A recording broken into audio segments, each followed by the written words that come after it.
Us here this morning, and riding the chair is Tim Flight, and Tim is responsible for much of the grooming that happens down at the Outdoor Center. Welcome to you, Tim. Thanks for being here. Thanks, Greg. How's your season going so far? Been a little challenging, huh? It's been a little challenging. We've had a variety of conditions out there, from ice to good snow to mud to, and everything in between. When can you not groom it? We can't groom it when it gets super duper icy, or when we've got like less than 6 inches of a base. Right. There's some good sized rocks out there on the single track that we groom that we need a good amount of snow to get over to groom them. Tell us what kind of trails that are offered down for fat biking. At the Outdoor Center, there are designated trails that are open to fat biking, which is on some of the Nordic ski trails. So there's a few trails that biking is allowed on.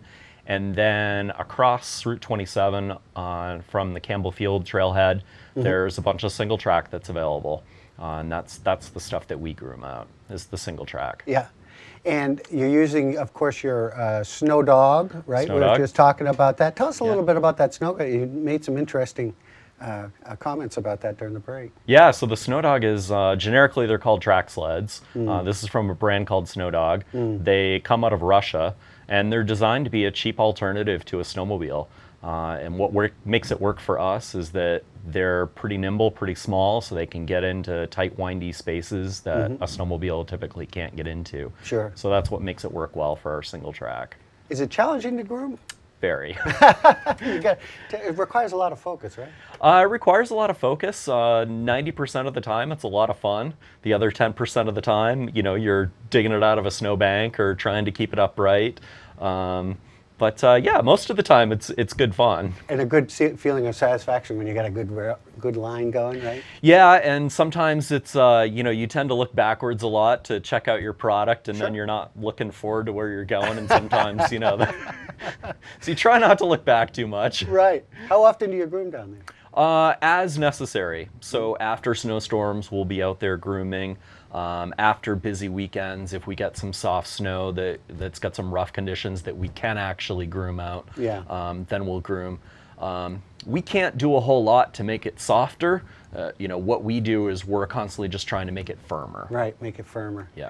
And a lot of people enjoying fat biking. You're seeing a big rise in that down there, of course. Big rise. Yeah. Yeah. And I know that they have some rentals down there too, so that must open up opportunities for people. Yep, the mountain picked up a bunch of rentals that they rent out of the Outdoor Center. They picked up a bunch last year. They got a brand new fleet this year that they rent out, so you can take them on the trails at the Outdoor Center that are designated for fat biking. You can ride them on, and you can take them across to Campbell Field and ride the single track if you wish to.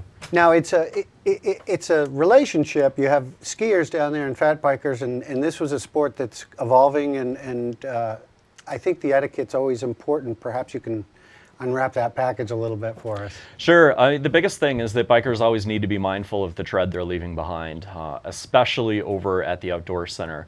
For those of us like myself who are also Nordic skiers, we really appreciate how smooth and flat and how good the grooming can be over there, and how good the grooming often is over there. And so if a biker is coming through and you're leaving a rut of, an inch or more, that's really going to deteriorate the experience for the people behind you, especially for the Nordic skiers.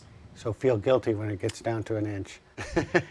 Yeah, and it's not as much fun riding when you're sinking that far either. It's a heck of a workout. It's tough to keep the bike going straight. Exactly. So, if you find that happening, just turn around, ride another day. Exactly.